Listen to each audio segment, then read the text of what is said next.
Hello and welcome to Written Words, and in this video I'm continuing with our theme of birds in literature. We're going to look at a very popular, well-known and well-loved poem about a bird. It is To a Skylark by Shelley. The skylark is quite a small bird and it's brown, so it's nothing particularly special to look at. But when the skylark launches itself into the air from the ground, it soars up into the air and begins to sing. And that incredibly beautiful song, which can go on for a very long time, is what has made it the source of inspiration for poets, writers and musicians for centuries.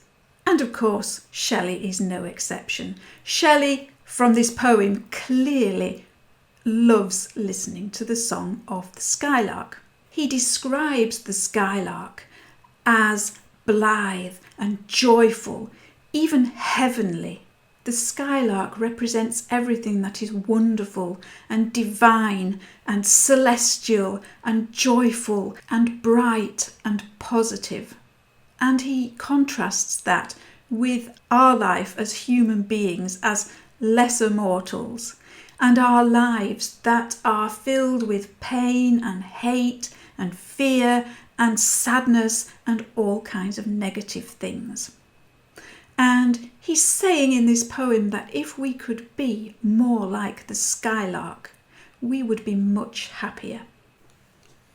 Hail to thee, blithe spirit, bird thou never wert, that from heaven or near it pourest thy full heart in profuse strains of unpremeditated art.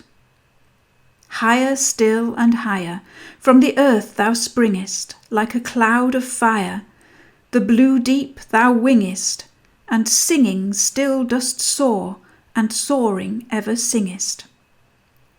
In the golden lightning of the sunken sun, o'er which clouds are brightening, thou dost float and run, like an unbodied joy whose race is just begun.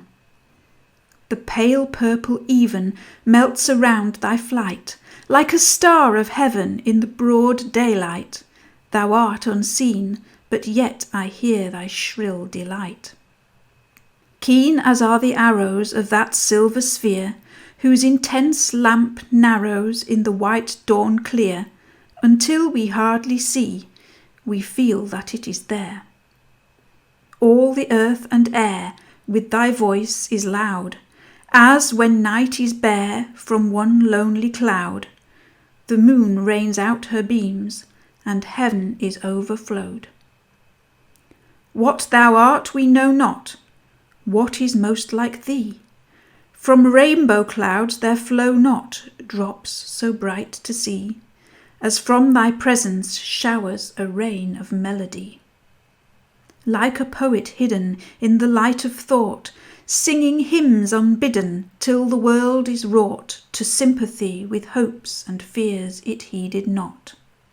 Like a high-born maiden in a palace tower, soothing her love-laden soul in secret hour, with music sweet as love which overflows her bower. Like a glowworm golden in a dell of dew, scattering unbeholden its aerial hue among the flowers and grass which screen it from the view. Like a rose embowered in its own green leaves, by warm winds deflowered till the scent it gives makes faint with too much sweet those heavy-winged thieves. Sound of vernal showers on the twinkling grass, rain-awakened flowers, all that ever was, joyous and clear and fresh, thy music doth surpass. Teach us, sprite or bird, what sweet thoughts are thine. I have never heard praise of love or wine that panted forth a flood of rapture so divine. Chorus hymnal or triumphal chant, matched with thine would be all, but an empty vaunt, a thing wherein we feel there is some hidden want. What objects are the fountains of thy happy strain? What fields or waves or mountains? What shapes of sky or plain? What love of thine own kind? What ignorance of pain? With thy clear keen joyance languor cannot be, shadow of annoyance never came near thee. Thou lovest but ne'er knew love's sad satiety. Waking or asleep, thou of death must dream, things more true and deep than we mortals dream. Or how could thy notes flow in such a crystal stream? We look before and after, and pine for what is not. Our sincerest laughter with some pain is fraught. Our sweetest songs are those that tell of saddest thought. Yet if we could scorn hate and pride and fear, if we were things born not to shed a tear, I know not how thy joy we ever should come near. Better than all measures of delightful sound, better than all treasures that in books are found, thy skill to poet were, thou scorner of the ground.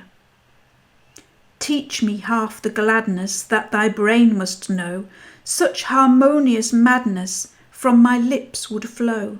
The world should listen then, as I am listening now.